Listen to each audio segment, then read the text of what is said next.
Tito Densyo Love Stories presents Marrying the Assassin Trillionaire. Written by Sleeping Singer.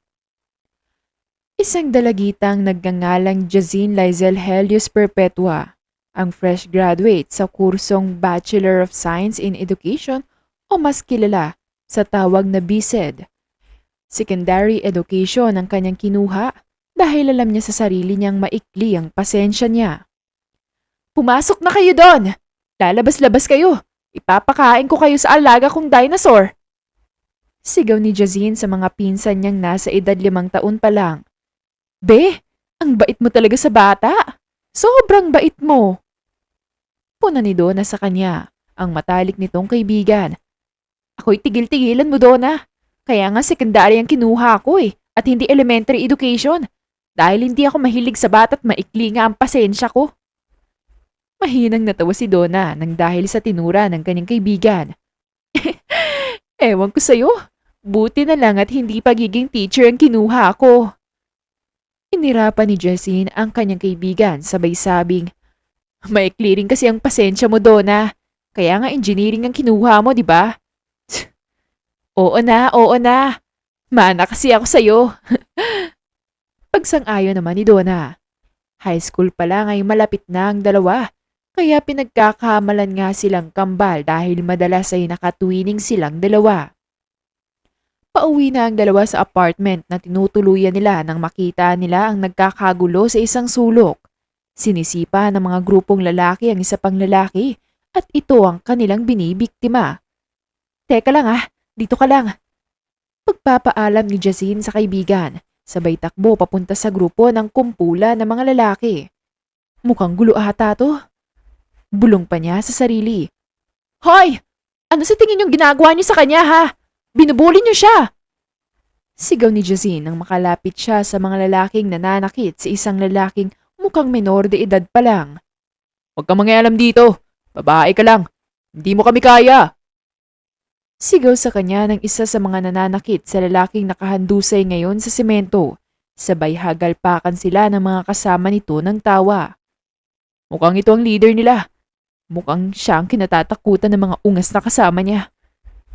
Ani Jazine sa kanyang isipan. Paalisin niyo nga ang babaeng to. Panggulo Utos ng pinaghihinalaan ni Jazine na leader ng mga grupong kabataan na kaharap niya ngayon. Tama nga ako. Hindi ako nagkamali. Siya nga ang leader nila. Ani Jazine sa kanyang isipan. Kumunot ang noo ni Jazine at palihim na binilang kung ilan ang mga kabataang lalaki na nananakit sa mas batang lalaki. Mukhang mga nasa edad 18 pataas ang karamihan sa kanila. 7 mga ungas lang sila. Ang yayabang. Parang kaya ng bumuhay ng pamilya. Mga kabataan nga naman. Bulong ni Jazine sa sarili. May sinasabi ka ba, miss? Tanong ng isa sa mga kasamahan ng mga lalaki na may hawak na 2x2 na may kalahating metro din ang haba. Imbis na sagutin ang tanong nito ay pinagtuunan ng pansin ni Jazine ang menor de edad na ngayon ay nakahandusay pa rin sa semento. Mukhang kinawawa ng grupong ito. Umupo ito at tutulungan na sana niyang tumayo ang batang lalaki. Nang bigla siyang sipain ng isang miyembro sa grupo ng mga lalaking nananakit dito. Nagtawanan ng mga ito na parabang nang iinsulto pa. Sabi na nga ba sa inyo hindi mo kami kaya. Kaya wag ka na mangialam dito. Sigaw sa kanya ng leader ng grupong ito kay Jazine. Napangisi na lamang si Jazine nang maramdaman niyang may titira ng 2x2 sa kanyang likod. Agad siyang lumayo ng kaunti sa menor de edad na lalaki. Umikot siya paharap sa nakaambang na pamalo ng lalaki. Walang ano-ano'y sinugod siya ng isa pa sa kanila ng malakas na suntok. Mabuti na lang at nasalo ni Jazine ang kamao nito sa kapinilipit, kaya napasigaw na lamang ang lalaki nang dahil sa sakit. Ayan, ang yayabang niyo kasi. Suntok lang hindi kayo makatama. Parang nanghahamon na tono ni Jazine na binanggit ang mga katagang ito sa mga kabataang nasa harapan niya. Sumenyas ang pinakapinuno ng grupong ito na sugurin si Jazine. Ang dalaga ay hindi naman nagpadaig. Sipa roon, sipa dyan, siko rito, pilipit doon, tadyak doon, Tadyak dyan ang ginawa niya sa mga kabataang lalaki. Lahat sila'y umaaray sa sakit na kanilang natamo. Bumagsak silang lahat sa simento. Meron pa ngang nabungi nang dahil sa malakas na 3 suntok sa panga na natamo niya kay Jazine. Ano? Kaya niyo pa ba? Ang yayabang niyo kanina, hindi ba? Bakit hindi niyo ipakita ngayon yung yabang niyo? Tsk, ang hihina. Parang mga walang bayag. Balik na sigaw naman ni Jazine sa mga kabataang napahiga sa kanyang harapan nang dahil sa sakit na kanilang balakang, paa, muka at iba pang parte ng kanilang katawan. Nilapitan ni Jazine ang menor de edad na lalaki.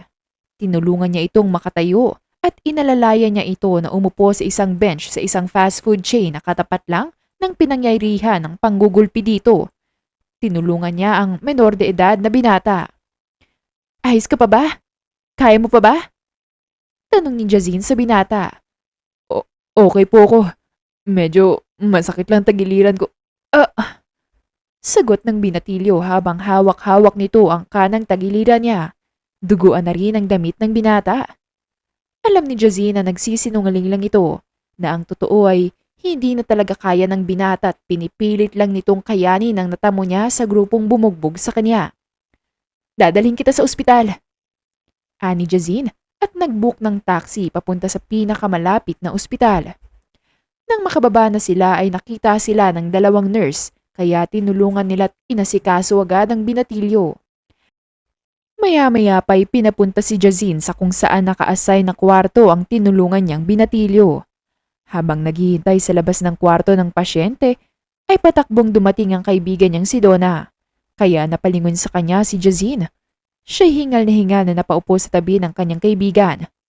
Oh, saan ka nang galing? Bungad na tanong ni Jazine kay Donna. Inirapan naman ito ni Donna habang hingal na hingal pa rin. Di sinundan ka! Syunga mo kasi! Iniwan mo ako doon! Sabi mo doon lang ako kaya di ako umalis. Nagsarado na yung ibang shop doon, nandun pa rin ako. Nung nilingan kita, wala ka naman, bruha ka! Iniwan mo ako! Don't touch me! Anito, na para bang nagmamaktol. Mahinang natawa si Jazine.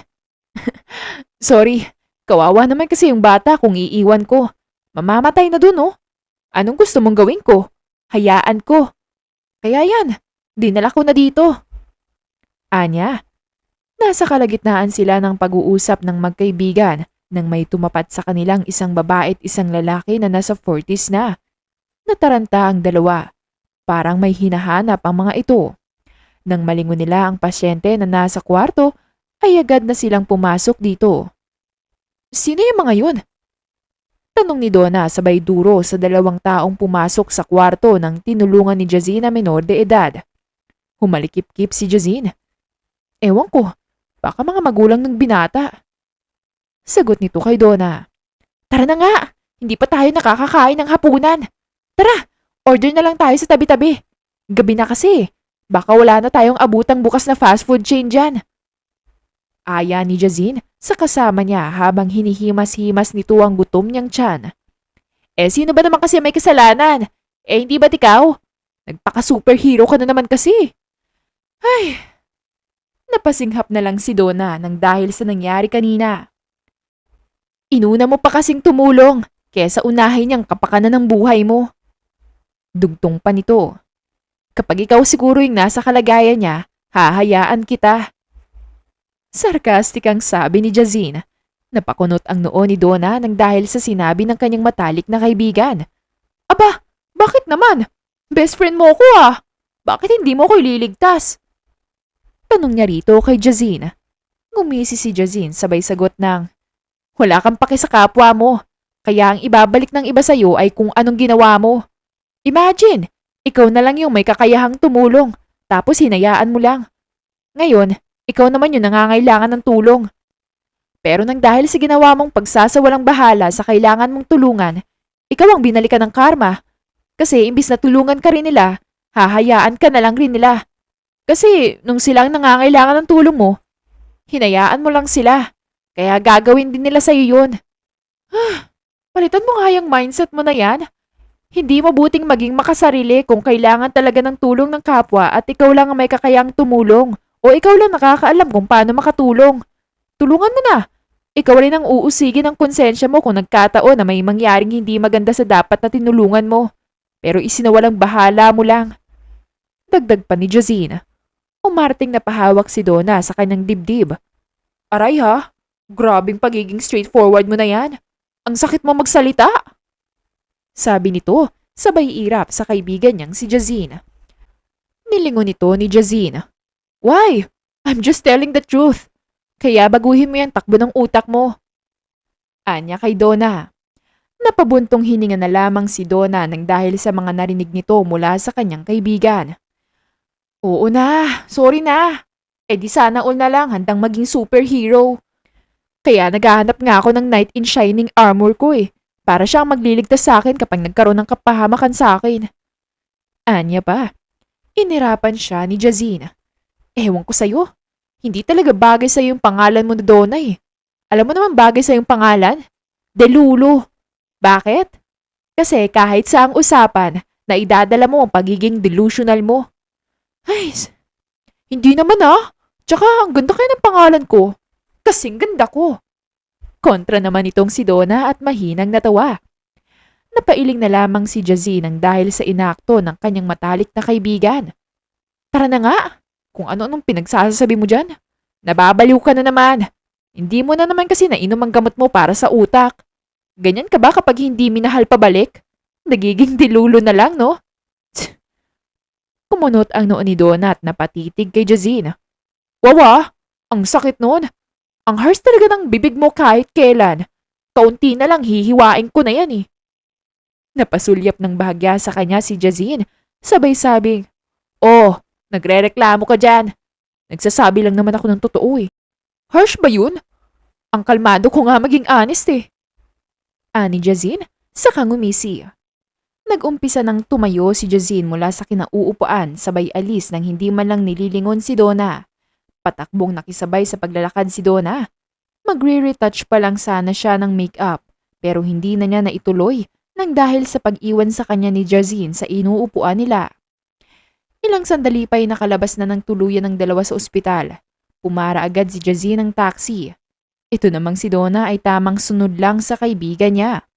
Hinihingal ito agad nang pumasok sa taxi. Akala ko magpapaiwan ka na Isasarado ko na sana yung pinto ng taxi. Buti pumasok ka kaagad. Bungad na sabi ni Jazine sa kakapasok lang sa taxi na si Donna nang hindi man lang ito nililingon sa kangumisi. Nang dahil sa pagod ni Donna ay ipinikit na lamang nito ang kanyang mga mata at isinandal ang kanyang katawan sa kanyang kinauupuan.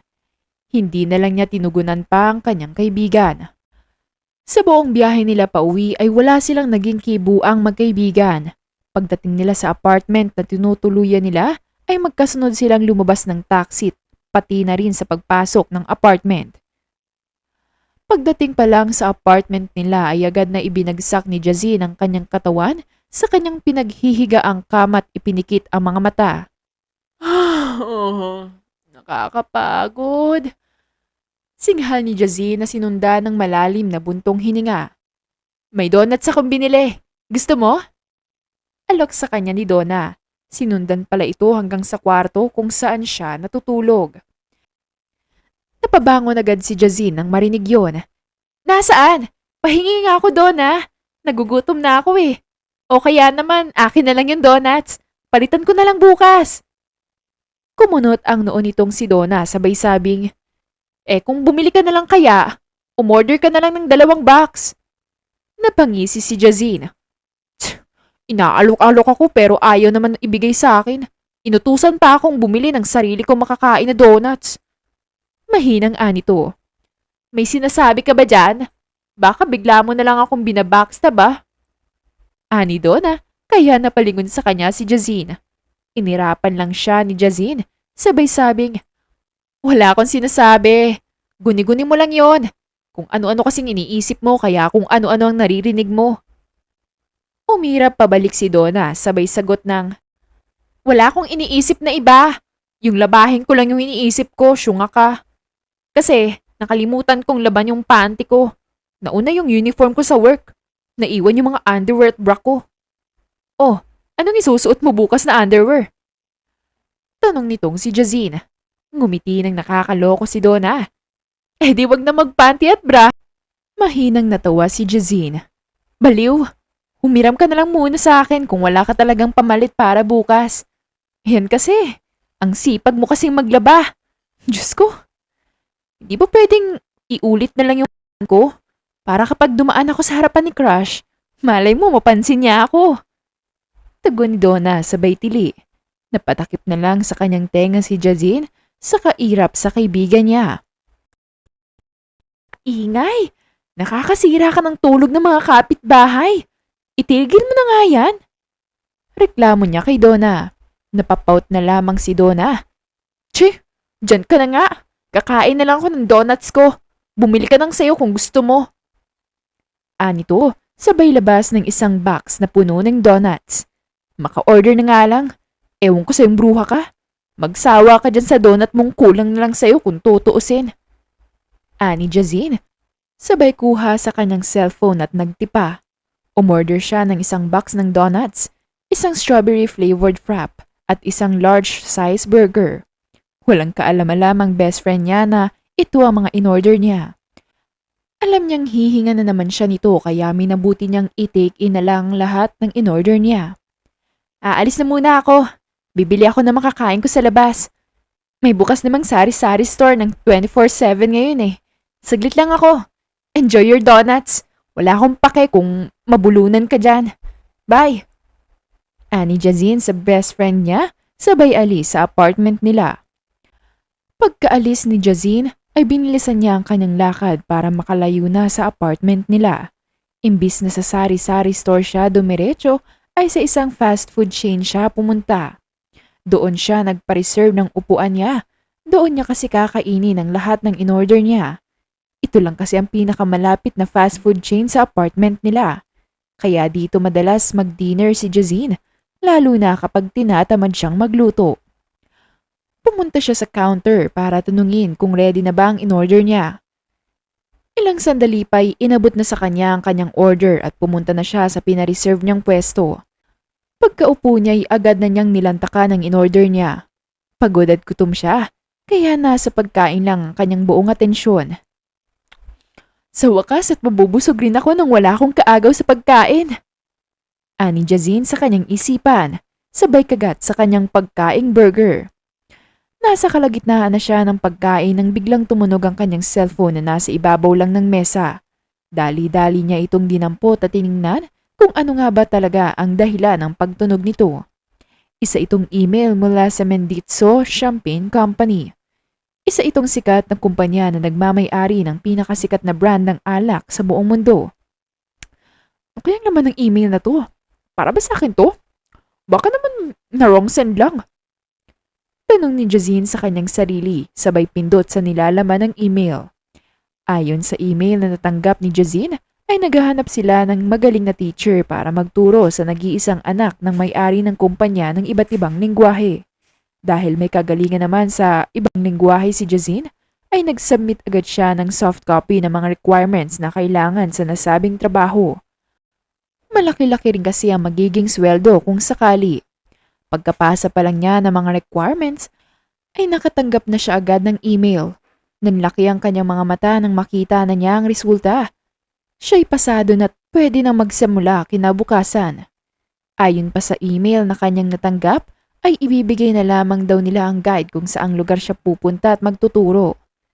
Another money is waving! Anya sa kanyang isipan, sabay subo ng natitirang burger sa kanyang kamay. Nang matapos ng kumain si Jazine ay agad siyang bumalik sa apartment nila Donna. Baka kanina pa ako hinahanap ng bruha na yun. Sabi ko kasi saglit lang ako eh. Pero mukhang tagalan yata ako. Pero okay lang. Mas okay yung tulog na siya kapag dumating na ako. Para kasing nanay yun eh. Kapag late akong umuwi sa apartment. Putak ng putak. Napapatanong na nga lang ako kung dati ba siyang manok na na-reincarnate bilang tao na siyang naging best friend ko.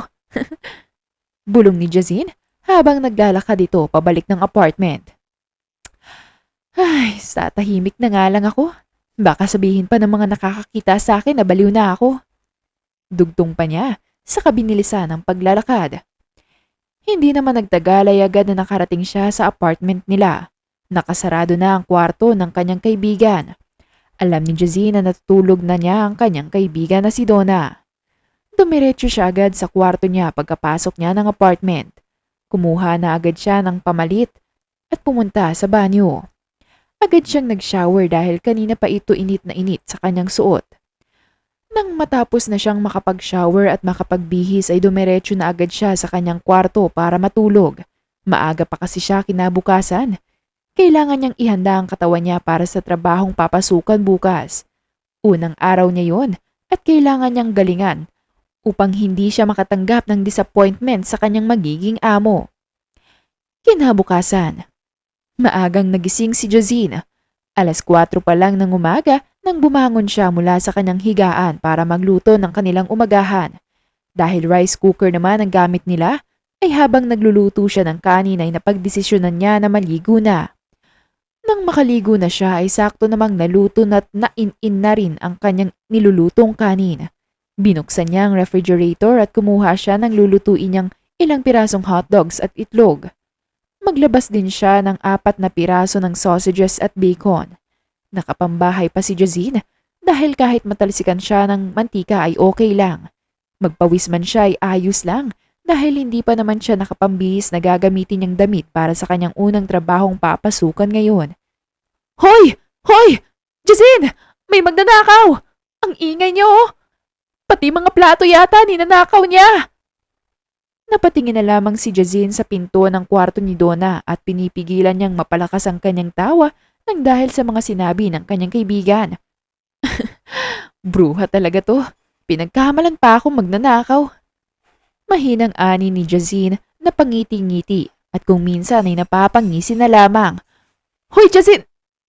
Naputol ang pagbubunganga ng kaibigan ni Jazine nang makita niya ang kaibigan niyang tawang-tawa na nakaupo sa dining area. Shoota ka! Aatakihin ako sa'yo eh! Akala ko magnanakaw na! Ikaw lang palang bruha ka! Ay, nabulabog mo yung tulog ko! Grabe ka naman kasi! Puyat ako kagabi! Kaya need ko na matulog! Kaya magpatulog ka naman, Jazine! Reklamo ni Donna sa kaibigan niya. So kasalanan ko pa kung bakit ka napuyat at nabulabog. Umaga na oh! May pasok ka pa sa trabaho mo, hindi ba? Galit na galit ka dyan tapos kapag na-late ka, maninisi ka pa. Aba! Kontra naman sa kanya ni Jazine. Oo na! Ito na nga po, kakain na po ako, master. Para namang nangaano kasi. Ay, ang sarap na nga ng panaginip ko eh. Ng tulog ko eh. Sayang yung abs, yung tulog ko. Sayang. Dilulo malala, no? Kumain ka na nga lang dyan. Gutom lang yan, te. Tama ka na. Hindi ako nagdidilulo lang, Jazine. Parang totoo kasi yung panaginip ko na may chupapi sa harapan ko tapos, may abs siya, te. Tapos, ang sarap. Ako'y tigil-tigilan mo doon ha. Itatampal ko yung plato sa'yo, makikita mo. Tulog pa yata yung diwa mo eh. Kailangan mo ng 1 galon na energy drink para magising ka sa katotohanan sa kakabasa mo ng fictional story na yan. Ito naman, hindi mabiro. Joke lang naman eh. Ang aga-aga, pinagtitripan mo ko. Ang OA mo kasi doon ha. Diyos mio ka. Ewan ko sa'yo. Makalayas na nga ako dito mamaya. Chinek ni Jazine ang kanyang wristwatch. Nakita nitong mag-aalas 5 na. Kaya dali-dali na siyang naghanda. Nagbihis na siya at nag-ayos na ng kanyang sarili. Nag-commute pa siya dahil mahirap mag-abang ng masasakyang jeep sa lugar nila. Kaya kailangan na niyang lumarga habang maaga pa. Medyo malayo-layo kasi ang location ng bahay ng tuturuan niya kaya minabuti niyang mas maging maaga kesa matanghalian siya. Nang makasakay na siya sa jeep ay naging tahimik lang siya sa buong biyahe niya papunta sa lokasyon kung saan siya magtatrabaho. Kinakabahan siya at baka hindi niya kayanin ng trabaho. Nagdadalawang isip na rin siya kung kakayanin ba ng konsensya niya ang maging ugali ng tuturuan niya o hindi. Bahala na nga! Ani Jazine sa kanyang isipan. Kasabay nito ang malalim na buntong hininga na kanyang pinakawalan. Ilang sakay din ng jeep at bus ang sinakyan ni Jazine bago makarating sa lokasyon. May nakita siyang grupo ng mga lalaki doon na nakasuot ng formal attire. Black suits, white long sleeve, polo at necktie with black slacks. Kulay itim din ang sapatos. Nasa paligid sila ng isang kulay itim na sasakyan. Nasa kalagitnaan siya ng pagmamasid at sa pagtitig sa mga taong kanyang nakikita nang biglang tumunog ang cellphone niya. Agad niya itong sinagot. Hello? This is Janela Lucas. Ang sekretary ni Mr. Menditzo. Ang mga nakikita mo ngayon na mga lalaki sa isang tapat na fast food restaurant, yung kulay itim na van. Mga butler ang mga yan ni Mr. Zenzorino Lazaritas Menditzo, ang nag-iisang anak ng may-ari ng ilang sikat na kumpanya sa buong mundo. Bungad ng nagpakilalang Janela sa kabilang linya. Sa sasakyan din na yan ka sasakay papunta sa mansyon. Baka kasi maligaw ka kapag ikaw lang mag-isa. Dugtong pa nito. Sige po. Maliwanag po sa akin yon. Alam po ba ng mga butler na ako yung susunduin nila? Tanong nitong si Jazine. Alam nila dahil may kopya sila ng larawan mo.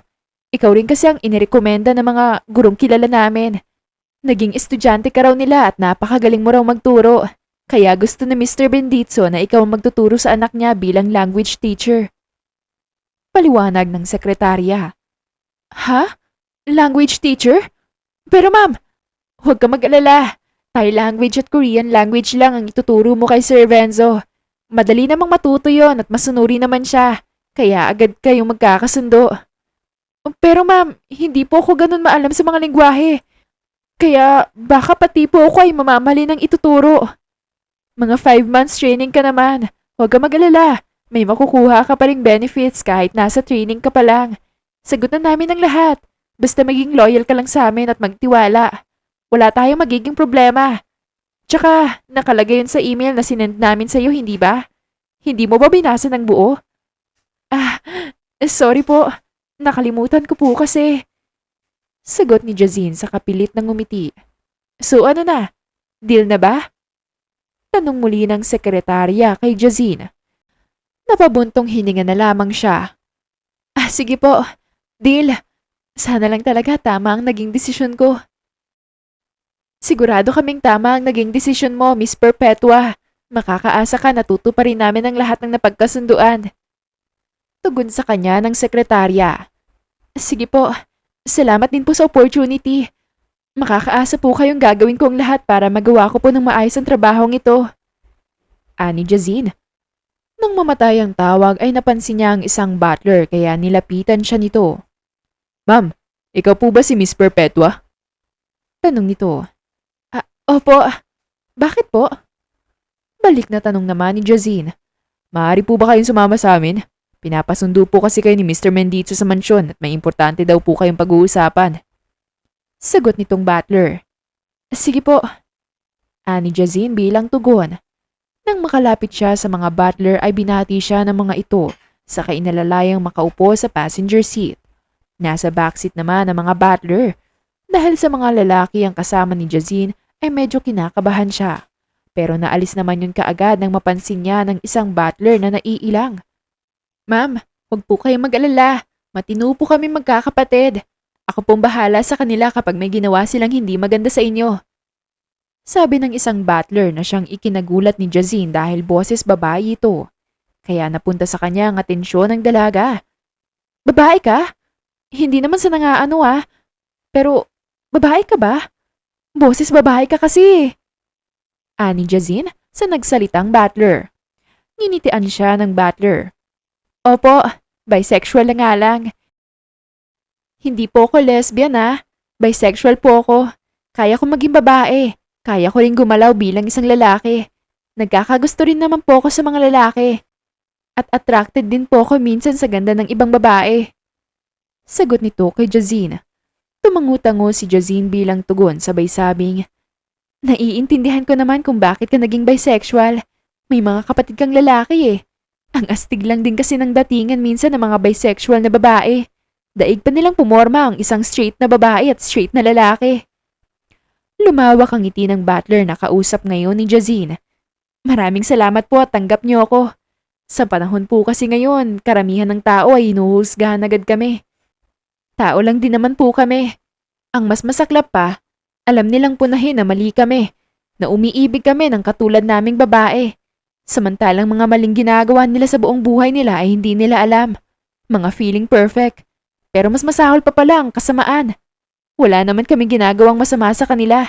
Mabuti naman ang pakikitungo namin sa iba. Pero bakit ganun ang treatment na nakukuha namin? Hindi kami tanggap ng ibang tao. Pero yung pagiging laitera nila, pagiging tsismosa, okay lang sa kanila. Ang matamis na ngiti ng butler na ito ay napalitan ng mapait na ngiti. Ang hirap mag-out sa lipunan ngayon. Judge agad ang abot mo.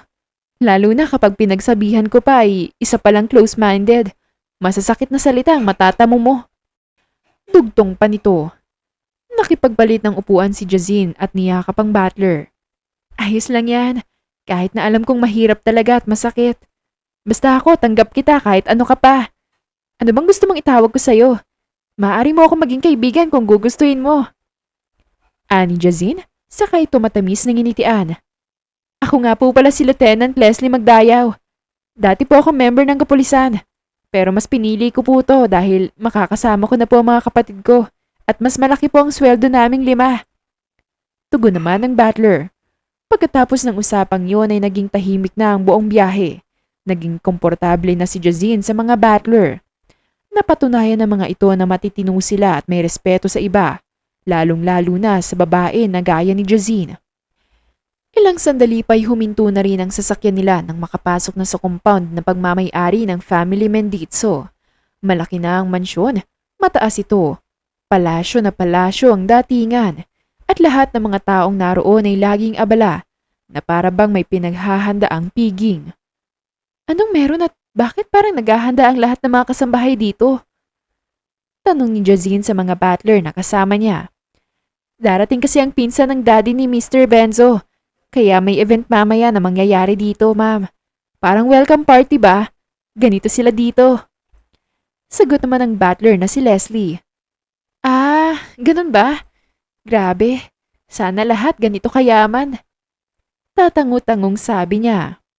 Ilang sandali pa'y bumaba na ang lahat mula sa van. Si Jazine ay inalalayang makababa na rin. Sinamahan siya papasok sa study room ng mansyon. Ipinaalam din sa kanya ang bawat parte ng mansyong ito. Buti na lang at hindi makakalimutin si Jazine. Kaya agad niyang natandaan ang daan at bawat kwarto. Ibinilin din sa kanya na kailangan niyang kumatok ng 3 beses bago pumasok sa kwarto ni Mr. Benzo kapag may mga gusto siyang sabihin sa tuturuan niyang binatilyo. Sinabi rin kay Jazine ang mga bawal niyang gawin at lahat ng bili ni Mr. Benzo na anak ng kanyang amo na siya namang tatay ni Mr. Benzo. Nang masabi na lahat sa dalaga ang mga kailangan niyang malaman, pinasamahan na siya sa ilang kasambahay para malaman niya kung saan ang magiging pansamantalang tutuluyan niyang kwarto na siyang ikinagulat naman ni Jazine. Mananatili ako dito ng ilang buwan? As in, walang uwian to? Sunod-sunod niyang tanong sa butler bago tuluyang sumama sa mga kasambahay. Nakalagay yun sa kontrata sa pagkakaalam ko, Miss Perpetua. Sa palagay ko po ay hindi niyo binasang mabuti ang mga nandun. Sige po, mauuna na po kami. Salamat po sa pakikinig sa rants ko kanina. Mauna na po kami. Ani Leslie, bago ito bumaba ng hagdan paalis ng kanyang mansyon. Kung mag-i-stay ako dito, baka kung anong isipin ni Donna. Ilang months akong mawawala eh. Alam ko pa naman ang OA na yun. Teka, magpapaalam nga ako. Kinuha ni Jazine ang kanyang cellphone at nagtipa. Nang matapos na siyang makapagpaalam sa kaibigan niya ay sumunod na siya sa kasambahay na kanina pa siya hinihintay. Nang bigla siyang mapahinto ulit dahil sa kanyang naalala. Hala shit, wala pala akong damit. Paano na to? Mahinang tanong niya sa kanyang sarili sabay kagat ng pang-ibabang labi niya. Tanda na nag-aalala na siya dahil wala siyang pamalit mamaya bago matulog. Huwag po kayong mag-alala. Ibinilin po sa amin ni Secretary Lucas na sabihin po sa inyo na sila na daw po ang bahala sa susuotin yung mga damit. Mamaya pong pagdating nila isasamahan daw po kayong mamili ng inyong mga damit. Kaya wag po kayong mag-alala. Napalingon si Jazine sa isang kasambahay na kasama niya. Medyo may katandaan na ito. Hinala pa ni Jazine na baka matagal nang nagtatrabaho dito ang kasambahay na ito. Kaya dito na siya inabutan ng kanyang pagtanda. Tumangutango na lamang si Jazine bilang tugon, sabay sabing, sige po, salamat po. Nagpatuloy na sila sa paglalakad hanggang sa marating nila ang isang pintong nag-iisa lang sa isang sulok.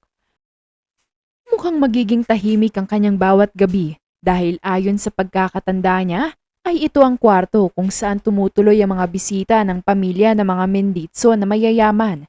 Kumbaga, ito ay isang pribadong kwarto talaga na maituturing. Pagbukas ng pinto'y bumungad sa kanya ang may kaluwangang kwarto. Malamig sa loob at mahangin. Nang maihatid na siya'y nagpaalam na ang tatlong kasambahay niyang kasama't iniwan na siya sa kwartong yun. Pag-alis ng mga kasambahay ay isinara na ni Jazine ang pinto ng kwarto. Agad siyang tumapat sa bintana na bahagyang nasa tapat ng mataas na puno, kaya medyo malilim dito. Masaya siya't dito sa kwartong ito siya mamamalagi ng ilang buwan. Ang sarap magbasa ng libro kapag ganito ang vibe ng kwarto. Mahangin at masarap sa feeling. Masarap din magmuni-muni kapag ganito ang mood sa araw-araw. Magiging peaceful ang utak ko kapag ganito. Ang tanging iisipin ko na lang ay ang ituturo ko sa magiging estudyante ko dito. Mahinang ani ni Jazine na parang may kausap na ibang tao. Napatingin siya sa kanyang wristwatch para i-check kung anong oras na. 10:00 na pala? Ang bilis talaga ng oras. Kasing bilis kung paano iniwan si Donna ng minamahal niyang red flag dati. Bulong ni Jazine sa kanyang sarili sa kabahagyang natawa. Ilang sandali pa ay narinig itong katok mula sa pinto ng kanyang pinagkakatulugang kwarto. Kaya agad niya itong binuksan. Umawang na lamang ang kanyang mga labi nang masilayan ang mukha ng taong nasa bungad ng tapat ng pinto ng kwartong pagtutulugan niya. Isang may katangkarang binata na may kalakihan ng pangangatawan. May kakisigan ito't may kaangasan ng dating. Nagulat siya nang biglang takpan ng kamay nito ang kanyang bibig na siyang ikinataka niya. Ang baho ng hininga mo. Huwag ka na ngang huminga. Anito, nang hindi man lang nililingon si Jazine sabay pasok nito sa kwarto. Huwag ka mag-alala. Dating kwarto ko to kaya may susi ako ng kwarto na pagtutulugan mo. Huwag mo lang papakalman yung mga bagay na pagmamay-ari ko dito. Kung hindi, ako mismo magpapalaya sa'yo rito sa mansyon. Dugtong pa nito sabay kuha ng buklet na kulay asul sa isang mini cabinet na nasa tapat ng headboard ng kama. Nang makuha nito ang buklet ay agad na siyang lumabas ng kwarto nang hindi pa rin nililingon si Jazine. Nang dahil sa sinabi ng binata ay napakunot ng noo ang dalagang ito. Ang kapal naman ng mukha nung laitin ang hininga ko. Anito, saka isinarado ang pinto. Nang maisara na niya ay inamoy niya ang kanyang hininga gamit ang paghinga niya sa kanyang palad saka ito aamuyin. Oo nga, amoy hindi minahal. Naamoy bulok na laway. Ew! Makapag-toothbrush na nga muna. Ay, dugtong niya, sabay takbo papuntang bathroom na nasa loob ng kwartong yon. Nang matapos na siyang magsipilyo ay nahiga siya sa malambot na kama. Habang nag-e-enjoy ito sa paghihinga, ilang katok na naman ang narinig niya mula sa pintuan ng kwarto. Tinatamad siyang bumangon at binuksan ang pinto. Kayo po pala, sekretary. Bakit po? Tanong ni Jazine nang makita kung sino ang kumatok sa kwarto. Ngumiti ang sekretarya. Hindi ba sinabi sa inyo ng kasambahay na mga binilin ko na ngayon ay pupunta tayong mamimili ng mga susuotin nyo? Tanong nito kay Jazine. Sinabi po pero seryoso po ba? Pati damit ko ay sagot niyo na po? Tanong naman sa kanya ni Jazine nang matapos niyang tugunan ang tanong nito kanina. Tumango-tango ang sekretarya. Opo, sagot po namin lahat mula sa magiging training session nyo. Hanggang sa mag-umpisa na po kayo magturo bilang language teacher ni Mr. Venzo. Hinawakan ni Jazine ang mga kamay ng sekretarya sabay sabing, maraming salamat po talaga sa opportunity na to. Malaking tulong to sa pamilya ko. Huwag ka sa akin magpasalamat kay Mr. Menditso, sa daddy ni Mr. Venzo dahil ikaw ang napili niya. Tugon ng sekretarya. O ano, ready ka na bang mamili ng mga damit na susuotin mo? Tanong ng sekretarya kay Jazine. Tumango siya. Opo, ready na po ako. Sagot niya dito. Sabay na lumabas ng mansyon ang dalawa at sumakay ng kulay pulang kotse. Isang driver at isang butler ang kanilang kasama para tulungan sila sa pagbubuhat ng mga bibilhin ni Jazine. Ilang sandali pa'y nakarating na sila ng mall. Bumaba ang sekretarya at inalalayan ng butler para makababa si Jazine mula sa kotse. Sabay na pumasok ang sekretarya at si Jazine sa mall para umpisa na ang pag-iikot at pamimili ng mga damit. Sa ilang beses na pag-iikot ng sekretarya at ni Jazine ay nakatagpo sila ng isang shop na talagang may magagandang qualities na bawat damit at talagang mga original pa. Doon pumasok si Jazine at namili ng mga damit na gagamitin niya. Medyo marami-rami ang kanyang mga pinamili. Halos hindi na mabitbit ni Jazine sa sobrang dami, kaya tinawagan niya ang sekretarya at kasama nilang butler para dalhin ang mga pinamili. Ilang sandali pa'y dumating na ang butler at binitbit na ang lahat ng mga pinamili nila. Nang wala na siyang matipuhang bilhing damit ay nag-request na ito kung ayos lang na dumaan sila sa food court na nasa loob ng mall. Pumayag naman ang sekretarya kaya pumunta sila doon. Binilhan ng tigi-isang frap, burger at fries ni Jazine ang kanilang mga kasama. Sabi niya ay tanda daw yon ng pasasalamat sa pagsama sa kanya. Nang dahil din sa pinakita ng dalaga ay unti-unting nakilala ng mga tauhan ng family Menditzo kung sino nga ba si Jazine at kung ano ang katangian nito. Nang matapos na silang magmerienda ay lumabas na sila ng mall. Binilhan na rin ni Jazine ang kasama nilang driver ng merienda nito. Nagulat ang driver kaya pilit na ibinabalik ang meriendang ibinigay sa kanya ni Jazine pero di kalaunay nagpasalamat din ito at kinain din ang merienda. Natawa na lang ang butler at ang sekretary nang dahil sa ginawa ng driver. Nang maisaayos na ang kanilang mga pinamili, ay lumarga na agad sila. Dahil magtatanghalian na ay hindi sila pwedeng abutan ng pananghalian. Bili ng ama ni Venzo sa kanila na alagaan ang magiging guro ng kanyang anak. Kaya ito ang ginawa ng lahat ng tauhan ng Benditzo kay Jazine. Sa buong biyahe, panay-kwentuhan lang ang apat sa loob ng kotse. Naging madali na makuha ni Jazine ang loob ng sekretarya at ng mga butler nang dahil sa pagiging mabait nito at maunawain sa mga nakakasalamuha niya. Pati nga ang driver ay naging kaklose na rin niya. Ang pagkakalog kasi ng dalaga at madaldal, kaya madali siyang maging malapit sa kung sino mang nakakasama niya. Ano, ready ka na ba para sa magiging training mo? Sinabi namin na ngayon ka mag-uumpisa dahil may mga aasikasuhin ka pa bago ka talaga makapagsimula bilang language teacher ni Mr. Venzo. Balak pa nga sana ni Mr. Menditzo na dagdagan ng buwan na pagtatrabaho mo dito. Gagawin niyang 1 taon. Ang kapalit nun ay sariling bahay, lote, sariling 2 sasakyang kotse, at 50 milyon. Basta ang tanging kapalit lang nun ay maturuan mo't matutukan ng anak niya, ang kaisa-isahan niyang anak. Saad ng sekretarya kay Jazine. Napaawang na lamang ang labi ni Jazine nang marinig lahat ng sinabi ng sekretarya. Diyos ko, ang laki naman po masyado ng kapalit. Okay na sa akin yung 50 milyon. Makakabili na rin ako ng sariling bahay at lote doon eh. Pati mga gusto kong sasakyan ay mabibili ko sa halagang yon. Parang sobrang dami naman yata ng offer ni Mr. Menditzo. Parang hindi ko kayang itik. Kasi sobra-sobra na talaga. Ani Jazine. Ang sabi niya pa nga'y kulang pa yon kung tutuusin. Ayon lang sa narinig ko malaki-laki raw ang naiambag ng lolo mo sa kumpanya ng mga Menditzo. Kaya nang malaman nila na isa kang apo ng taong tumulong sa kanila, agad ka nilang kinuha bilang private tutor ni Mr. Venzo na nag-iisa niyang anak. Ang akala mo ba'y naghahanap talaga kami ng magiging guro? Oo eh. Ang totoo niya na hindi. Hindi kami naghahanap ng willing magturo. Kasi ikaw talagang target ng email na yon at ang trabahong ito. Bata ka pa lang ay kilalang kilala ka na ni Mr. Menditzo. Saksi ako doon.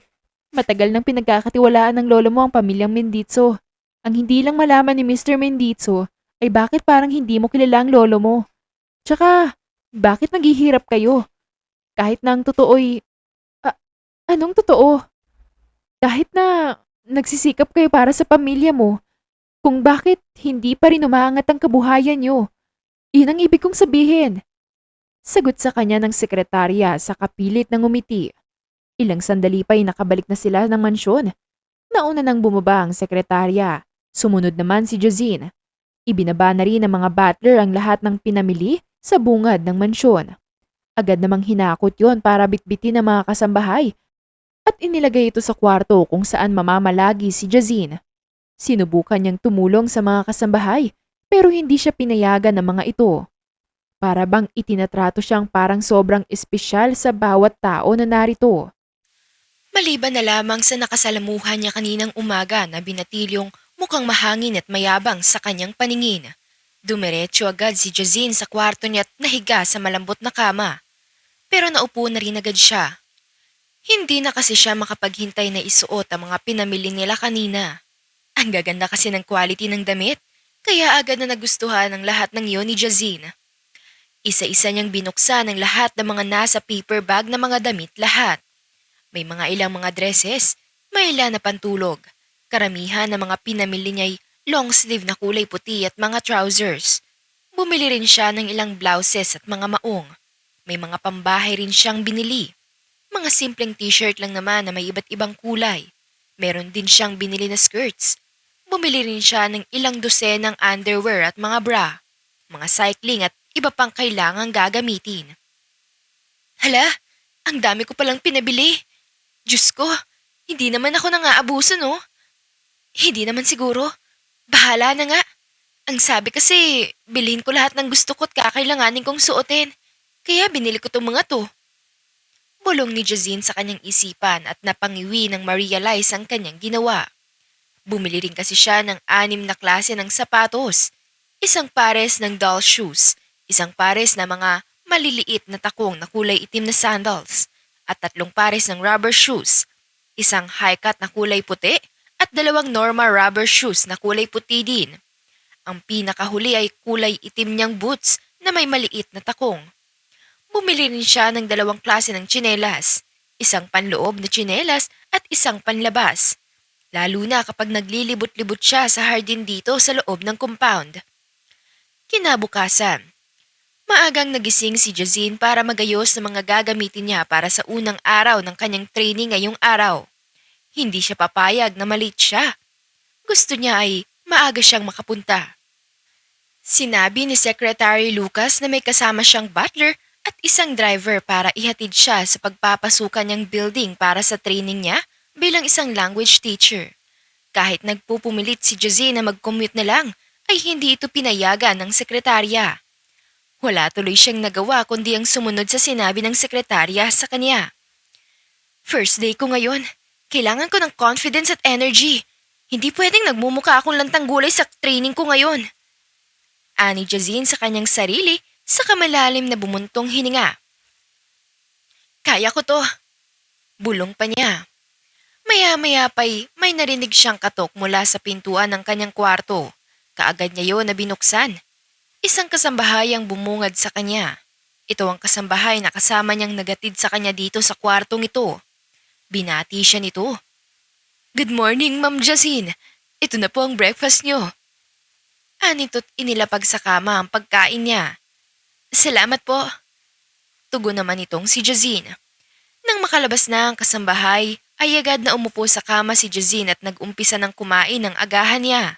May 2 red hot dogs, may 2 pritong itlog, sandwich at isang baso ng gatas. Meron na ring kubyertos na kasama.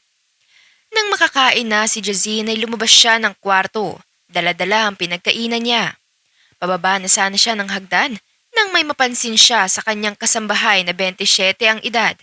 Kinuha nito ang hawak-hawak na tray ni Jazine. Kaya bumalik na lang ng kwarto niya si Jazine sa kadali-daling nagbihis. Nang makaligo na nakapagbihis si Jazine ay inayos na niya ang kanyang sarili para magmukha siyang presentable sa paningin ng ibang makakasalamuha niya sa unang araw ng kanyang training.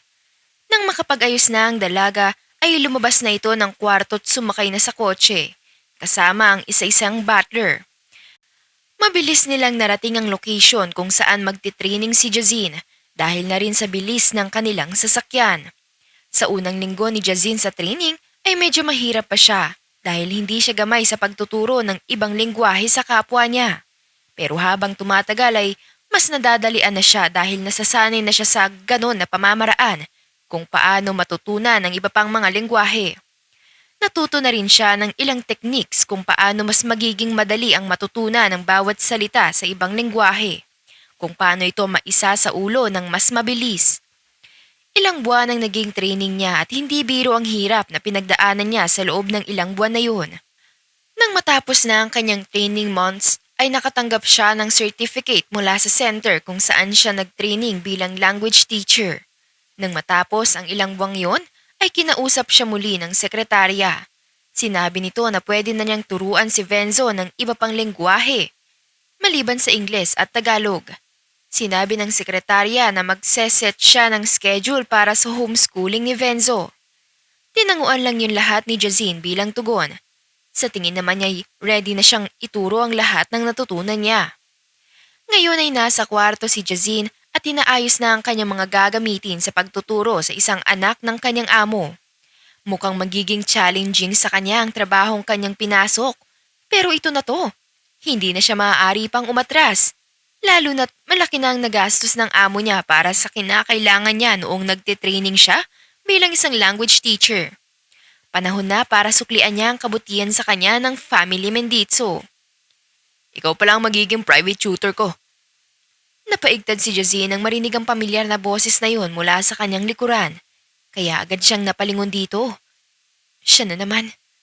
Mahinang bulong ni Jazine sa hangin. Kumustang training? Mahirap ba? Kung mahirap, pwede ka na mag-back out. Sabi pa ng binatang kaharap sa kabahagyang ngumisi kay Jazine. Napasinghap na lamang si Jazine, sabay sabi ng, hindi ako nahirapan dahil matalino naman ako. Tsaka, ready naman ako na magturo. Magpapaturo ka rin ba? Kung magpapaturo ka rin, bigyan mo ako ng schedule para mapaghandaan ko yon.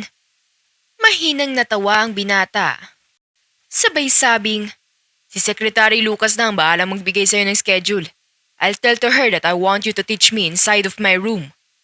Hindi ako komportable sa ibang kwarto o kahit na sa study room pa yan. Nakakatamad kapag maraming nakikita ang mga libro sa paligid. Madali akong tamarin. Anito, sabay ngumisi. Umawa nga mga labi ni Jazine nang ma-realize kung sino ang kausap niya ngayon. Wait, ikaw ba si Sir Venzo?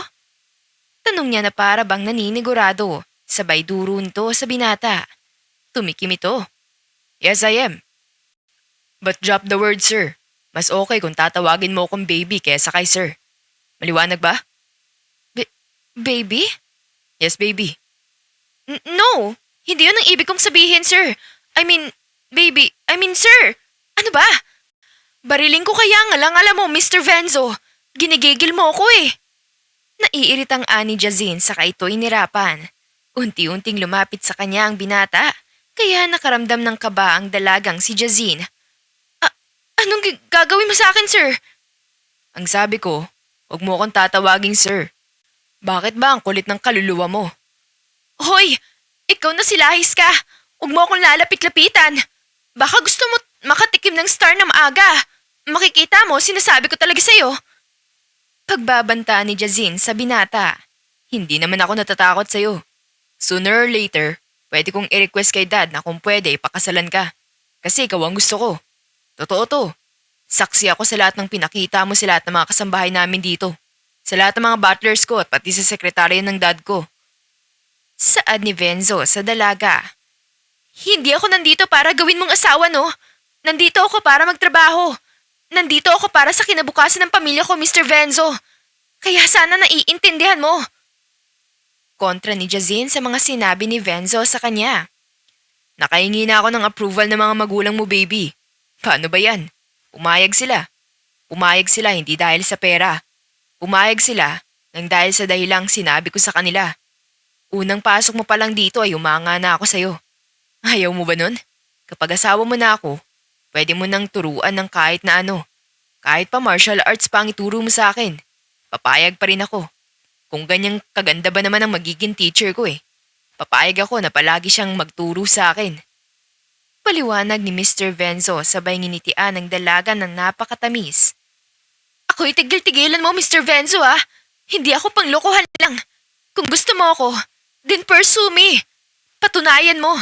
Dahil hindi ako madaling makuha. Sinasabi ko na sa'yo ng maaga. Hindi kita titigilan hanggat hindi ka pumapayag na maging kabiyak ko. Hindi bilang private tutor lang. Sa tinagal-tagal na pagtitiis at pagtatago ko ng nararamdaman ko, ngayon lang may lakas na loob ako. Maaari ba ako manligaw habang ikaw ang private tutor ko?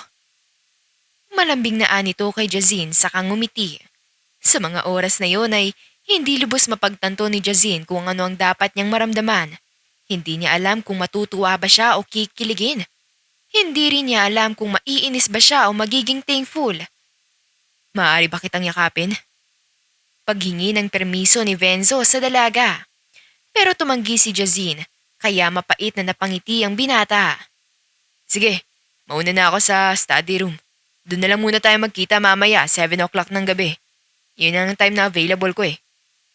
Ani Venzo, sa seryosong ekspresyon sa lumabas ng kwarto ni Jazine. Napabuntong hininga na lang ang dalaga nang dahil sa mga nangyayari at sa nalaman niya. Pumayag ba talaga sila mama? Diyos ko, hindi man lang nila ako tinanong kung okay lang ba sa akin na mag-asawa na. Aba, ang gagaling talaga na pangunahan ako ah. Ani Jazine na para bang may ibang taong kausap sa kwarto nito. Maghapong nakakulong lang si Jazine sa kanyang kwarto nang dahil sa nabisi itong gumawa ng lesson plan para sa pagtuturong gagawin niya kay Venzo. Pero imbis na makapag-focus, ay iba pa pala ang gumugulo sa kanyang isipan. At yun ang mga sinabi ni Venzo na balak siyang pakasalan ng makisig na binatang ito. Napatigil sa ginagawa si Jazine at ibinagsak ang kanyang katawan sa kanyang kama. Napatingala na lamang siya sa kisame. Sabay tanong ng, ang pogi naman ang mapapangasawa ko kung sakaling totoo yun. Mukha naman siyang sincere kanina. At ang cute niya palang mag-confess ng feelings. Yun nga lang, masyadong bossy ang datingan niya. Ayokong pinapasunod lang ako. Ang gusto ko, ako ang nasusunod. Kaya kung magiging kami man in the near future, I don't think na mag-work yung relasyon namin. Baka lagi lang kaming mag-away eh. Paano naman mag-aaway kung handa naman akong intindihin ka't sundin? Napabangon na lang bigla si Jazine nang marinig niya ang boses ng nag-iisang taong kaya siyang gulatin ng ganon. Wala nang iba kundi si Venzo. Hindi niya lubos maintindihan ang pagdating ng binata nito. Madali siyang makaramdam ng gulat. Kasabay noon ay may kung anong nagsisiliparan sa kanyang tiyan. Paano ka nakapasok dito? Nauutal na tanong ni Jazine na gulat pa rin hanggang ngayon. Naiwan mong laging nakabukas ang kwarto mo, kaya pumasok na ako. Kanina pa kasi kita hinihintay eh. Ang tagal mo naman. Kaya nandito ako para sunduin ka sana. Ang kaso, narinig kitang nagsasalita kaya nakinig na lang ako. Paliwanag ng binata. Kanina ka pa nakikinig dyan? Nauutal na tanong ni Jazine. Di naman. Kakapasok ko nga lang eh. Sagot ni Venzo. Goods! Pero narinig ko lahat. Nanlaki ang mga mata ni Jazine. Sabay sabing, Fudge? Yes, baby. I heard all things you've said. Ang linaw lahat. Kaya nga nagsalita na ako kanina at kinontra ka dahil para maliwanagan ka na tutok talaga ako sa'yo. Nakangiting ani Venzo sabay kindat kay Jazine. Ang bilis lang kasi ng pangyayari, baby. Wait, can you repeat that? Call me baby. Baby? Pag-uulit naman ni Jazine. Kitang-kita ni Jazine ang pamumula ng mukha ng kanyang tinuran na pilit na tinututukan ng maugat na palad ni Venzo na siyang ikinatuwa naman ni Jazine ng bahagya. Fudge, why it's like kinda hot when you're calling me like that. I love you, woman. Shit. Well, I found it cute when you're blushing, my love. Parang nangaasar na ani ni Jazine dito sa kamahinang natawa. Hey, stop flirting with me. Tara na. Tuturuan mo pa ako, di ba? Tara na. Hihilain na sana ni Venzo si Jazine nang bigla nitong itinaas ang dalawang kamay. Agad siyang nilapitan ni Venzo sabay tulak niya rito sa kama na siyang pabagsak rin ang katawan niya sa kama na nakaibabaw kay Jazine. Your smile and angelic face melts my heart more. Bulong ni Venzo sa tonong napakalambing, dahilan para mamula ang makikinis na mga pisngi ng dalaga. Hinawakan ni Venzo ang kamay ni Jazine na nakataas, sabay sabing, You can be safe while you're under in my arms, baby. Anito, sabay nginitian ng dalaga. Ano ba? Ibangon mo nga ako? Pinagsasabi mo dyan? Reklamo ni Jazine sabay kunot ang noo, sabay puwersahang bumangon. Mahinang natawa ang binata. Namula ka. Pangaasar nito kay Jazine. Ano naman? Ikaw nga, namula buong mukha mo eh. Nagmukha kang kamatis. Sinita ba kita at inasar? Hindi naman, di ba? Tsk, ani Jazine sabay irap dito. Halata sa boses niya na naiirita siya. Nagtagal na ganun ang trato nila sa isa't isa. Para silang aso at pusa kung minsan. Madalas ay nananahimik na lang si Venzo dahil madalas niyang maaasar si Jazine. Minsan itong nakita ng ama ni Venzo at natuwa ito na nagiging komportable na ng paunti-unti ang dalawa sa isa't isa. Nagtagal pa ang pagsasama ng dalawa bilang private tutor at estudyante. Pero may pagbabago na sa kanilang dalawa. Madalas na lang silang nagkakabiruan at hindi na umaabot pa sa away. Naging kalmado silang dalawa sa isa't isa. Naging malambing din sila na para bang may kung anong namamagitan sa kanilang dalawa. Makalipas ang ilang buwan na pagtuturo ni Jazine kay Venzo ay mabilis na natuto ang binata. Minsan ay hindi mapigilang mapatitig ng binata sa dalagang guro niya nang dahil sa dalang kagandahan nito. Napapangiti na lamang si Venzo nang dahil nahuhuli niyang nakatitig rin sa kanya ang dalaga. Kaya minsan, kapag nahuhuli nila ang isa't isa na palihim na nakakatitig, ay bigla silang nagiiwas ng tingin at taaktong wala lang ang nangyari. Kinabukasan, ito na ang pinakahihintay kong araw, ang muling pag-uwi ko sa bahay namin. Bulong ni Jazine sa kanyang isipan habang inaayos na ang kanyang mga kagamitan. Hindi ka na ba talaga babalik dito, Jazine? Napaigtad na lamang si Jazine nang marinig ang boses na yon, kaya napalingon siya rito at mapait na napangiti. Hindi na eh, nakapag-ipon naman na ako para sa future life ko. Sapat na siguro yung naitulong ng pamilya mo sa akin, Venzo. Ayoko namang magstay pa dito nang dahil lang sa isang rason. At yun ang iwan ka rito. Malambing na sagot ni Jazine sabay lapit kay Venzo. Magaan itong minasahe ang pisngi ng binata at ngumiti. Mamimiss kita ng sobra, baby. Hindi na namalaya ni Jazine ang pagpatak ng kanyang mga luha mula sa mapupungay niyang mga mata na agad naman niyang pinunasan. Pwede mo naman akong bisitahin eh. Malaya kang pumunta sa bahay. Alam mo naman ang address namin, di ba? Nakapunta ka nga doon nung magpaalam ka kila mama eh, na kung pwede mo akong pakasalan, hindi ba? Basta, lagi ka mag-iingat. Mahal na mahal kita, Venzo. Anong sabi mo? Pakiulat nga, mahal. Mahinang natawa ang dalaga.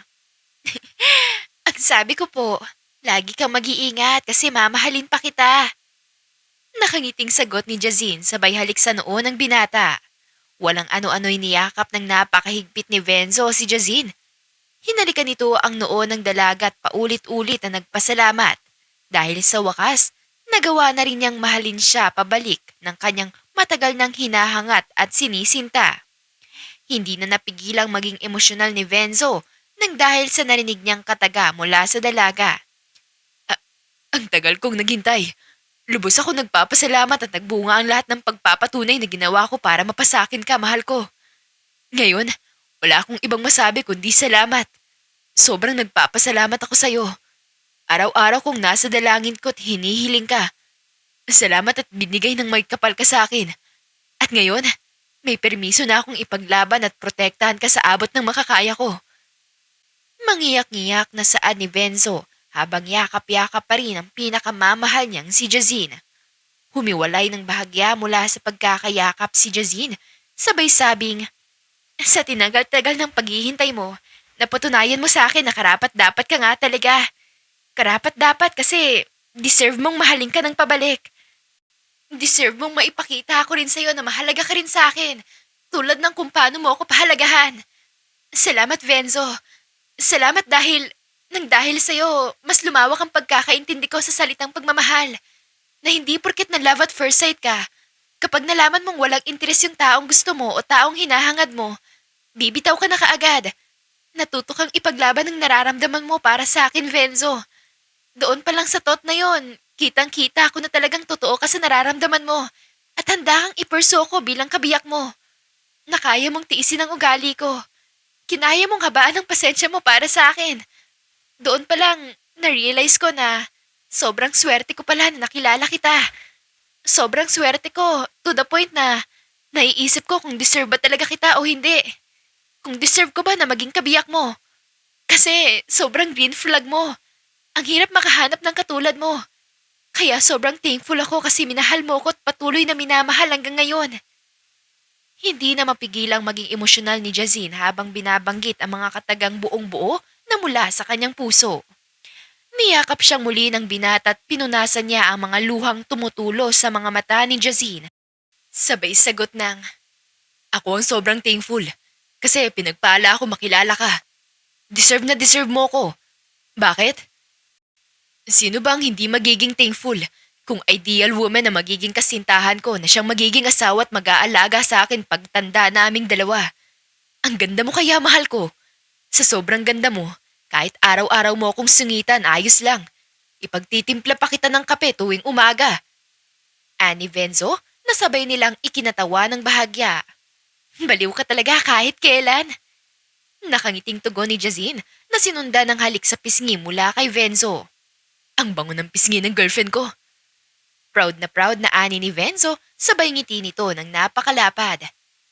Nasa kalagitnaan sila ng mga oras na ine-enjoy ang oras na magkasama bago ang pag-uwi ni Jazine nang biglang tumunog ang telepono ni Jazine. Kaya dali-dali niya itong kinuhat sinagot agad ang tawag. "Hello, ma?" Bungad agad ni Jazine. "Anak, mag-iingat ka sa pag-uwi mo, ha? Nandito ang lolo mo at gusto ka raw niyang makausap pag-uwi mo." Sagot ng kanyang ina sa kabilang linya. Kumunot ang noo ni Jazine. "Lolo? Sinong lolo, ma? Hindi ba't ang sabi niyo ay patay na si lolo?" Rinig niya ang pagbuntong hininga ng kanyang ina mula sa kabilang linya. "Anak, pagpasensyahan mo na ang mama mo at nagsinungaling sa'yo. Mahabang kwento, anak, kaya nagawa kong itago sa'yo na totoo pang buhay ang lolo mo. Basta, mag-iingat ka pag uwi mo, ha? Hihintay ka naming makauwi." Tugon ng kanyang ina sabay patay nito sa tawag. Kahit na naguguluhan ay nagmamadaling nagbihis si Jazine para makauwi na siya ng maaga at maabutan niya pa ang kanyang lolo sa bahay nila. "Kailangan ko magmadali. Pasensya na." Anya kay Venzo at mabilis na kinuha ang kanyang bag. Sumakay na siya ng sasakyan na sinabi ni Sekretary Lucas sa kanya. Diretso lang ang biyahe niya pauwi. Naging tahimik din siya. Walang kibo at hindi mapakali sa kanyang kinauupuan sa loob ng itim na van na pinagsakyan niya nung unang beses siyang sinundo papunta sa mansyon. Ilang oras lang ang nakalipas, nakarating na agad sila sa lugar kung saan ang bahay nila Jazine. Tanaw niya mula sa loob ng itim na van ang kulay puting kotse na nasa tapat ng bahay nila. Sigurado siyang pagmamay-ari ito ng kanyang lolo na siyang ama ng kanyang ina. Agad na bumba ng van si Jazine, dala-dala ang kanyang mga bagahe. Ang gulat niya nang may dalawang parang guard ang lumabas mula sa bahay nila at sila ang nagbuhat ng lahat ng mga gamit ni Jazine. Nakasunod ang dalawang lalaki na yon sa paglabas ng matandang lalaki na ngayon ay nakangiting lumapit sa kinatatayuan niya sa tapat ng kanilang gate. "Apo, it's been a long time since we've met. How are you? I've been missing you since you and your mother left me." Bungad ng matanda, sabay gulo nito sa buhok ni Jazine. Lolo? "Oo, buhay pa ako, apo. Nagkaroon kasi kami ng hindi pagkakaunawaan ng mama mo noon kaya nauwi sa matinding away mag-ama. Pero nagkaayos na kami ngayon. Kaya pinayagan na niya ako makita at makasama. Tsaka sinabi niya rin na hindi niya agad ipinaalam na trilyoner ang kan natin dahil para matuto ka raw sa buhay. Kahit na labag sa loob ko. Ayokong makipag-away sa mama mo kaya pumayag ako sa gusto niya." Paliwanag ng matanda. Trilyonaryo? "Oo, apo. Ganyan kayaman ang angkan natin kung tutuusin. Ayaw ko sa papa mo noon kaya yun ang dahilan kaya nagkagalit kami ng mama mo. Ngayon naniniwala na ako na kayang-kaya na nilang bumuo ng mas malaking pamilya at magpalaki ng mas maayos na kanilang mga anak. Gaya mo, apo. Natuto ka sa buhay. Natuto ka magsumikap. Natuto ka na hindi dapat makontento na lang. Kung kailangan higitan, gawan ng paraan. Napalaki ka ng maayos na mga magulang mo, po. Kaya sobrang proud ako sa mama mo at nakaya kanyang ipagtaguyod. Saludo din ako sa papa mo at gusto ko na kayong kunin sa poder ko. Para hindi na kita nakikitang naghihirap. Pero ayos lang naman sa akin kung hindi. Malaki nang naitulong sa inyo ng pamilya ng mga Menditso. Sa tingin ko sapat na yon para magbago ang takbo ng buhay niyo, apo." Sagot ng matanda. Paano niyo nalaman tinulungan ako ng mga Menditso? Ako ang nagsabi at nag-recommend sa kanila na kunin ka bilang private tutor ni Venzo, na nag-iisang anak ng kaibigan kong bilyonaryo. Naghahanap kasi talaga sila. Nang malaman nilang apo kita, ikaw na ang sinadya nila para ipa-attend ng training at pagtrabahuin bilang private tutor ng anak nila. Matagal na ako nagtitiwala sa mga Menditso, kaya malapit ang loob nila sa akin, lalo na ang batang si Venzo. Parang apo na rin ang turing ko sa kanya. Paliwanag ng lolo ni Jazine. Balita ko nga'y may namamagitan na sa inyo. May nakarinig sa inyo sa kwartong pinaglalagian mo. May nagsabi rin sa akin na tauhan ko na madalas daw kayo magkasama ni Venzo. Kung totoo man yun na po, walang hahadlang sa inyo. Ako may boto na kay Venzo dahil kilalang kilala ko ng batang yon. Wala namang magagawa ang mga magulang mo dahil sa akin din nakabase ang desisyon nila. Dugtong pa ng lolo niya. Napatingin sa gawin ng mama niya ang dalagang si Jazine. Nagkibit-balikat lang ang mga magulang niya. Ibinalik niya ang tingin sa kanyang lolo at niyakap ito. I'm so glad to see you alive, Grandpa! Maluha-luha ang ani ni Jazine sa kanyang lolo. It's okay, my dear granddaughter. I miss you a lot, especially your mother's hug and kisses. Tugon ng kanyang lolo sabay tingin sa gawin ng ina ni Jazine. At dahil nagkaayos na ang buong pamilya natin, ibibigay ko na sa iyo ang dating pwesto ng iyong ama, ang pagiging professional assassin niya noon sa grupo ng mga sundalo ko. Ikaw ang mangangasiwa sa lahat ng magiging bantay ng palasyo. Dahil ikaw rin ang susunod na tagapagmana ng lahat ng ari-arian ko. Masayang sabi ng kanyang lolo sabay ngiti sa kanyang apo. Pero lolo, parang ang challenge naman po yata noon. Hindi apo, nandyan ang iyong ama para i-guide ka. Mahal na mahal ka namin. Kaya gusto kong mapabuti ang pinaghirapan ko sa kamay ng nag-iisa kong apo. Wala nang iba kundi ikaw yun. Jazine, isa kang Helios. You're powerful and strong enough to handle your position as the next trillionaire. Tugon sa kanya ng lolo. Napayakap na lamang si Jazine sa lolo niya nang dahil sa lubos na tuwa at pasasalamat. Wala siyang kibot, tanging pagluha lang ang kanyang nagawa. Tears of joy, ika nga. Pagkatapos ng palitan ng mga yakap ay ipinagdiwang ng buong pamilya ang muling pagdating ni Jazine at ng muling pagkakaayos ng lolo niya at ng kanyang ina. Pakiramdam ni Jazine ay yun ang pinakamasayang araw ng kanyang buhay. Kung hawak niya lang daw sana ang oras ay ayaw na niyang tumakbo pa ang mga paa ng orasan dahil ayaw niyang matapos na agad ang kasiyahan ng kanyang puso't kalinawan sa kanyang isipan. Bago pa man makapasok ng kanilang tahanan si Jazine ay tumunog ang cellphone nito, dahilan para mapunta doon ang kanyang atensyon. Nagpaiwan muna siya sa labas at tiningnan kung sino ang nagbinsahe nito. Isa itong voice message mula kay Venzo. Lagi kang mag-iingat baby. Kapag may kailangan ka, just call me. Huwag mo agad akong mamimiss ha. Pamilya mo muna sa ngayon. Baka mamaya pagpantasyahan mo ko. Tapos hindi ako makakatulog. Bahala ka. Agad akong pupunta sa bahay niyo. Sasabihin ko kila tita na susunduin kita kasi namimiss na kita. I love you so much, baby. Ingatan mong sarili mo ha, dahil wala ako dyan para alagaan ka. Ani Venzo sa sinend nitong voice message kay Jazine, dahilan para mapangiti na lamang ang dalaga at saka napailing. Baliw ka talaga. Ani Jazine, sabay tago ng kanyang cellphone sa kanyang bulsa at pumasok na sa loob ng bahay. At dyan na po nagtatapos ang ating kwentong pinamagatang Marrying the Assassin Trillionaire. If you like the story, please don't forget to like, comment, share, and subscribe for more wonderful stories. Hanggang sa muli! Paalam!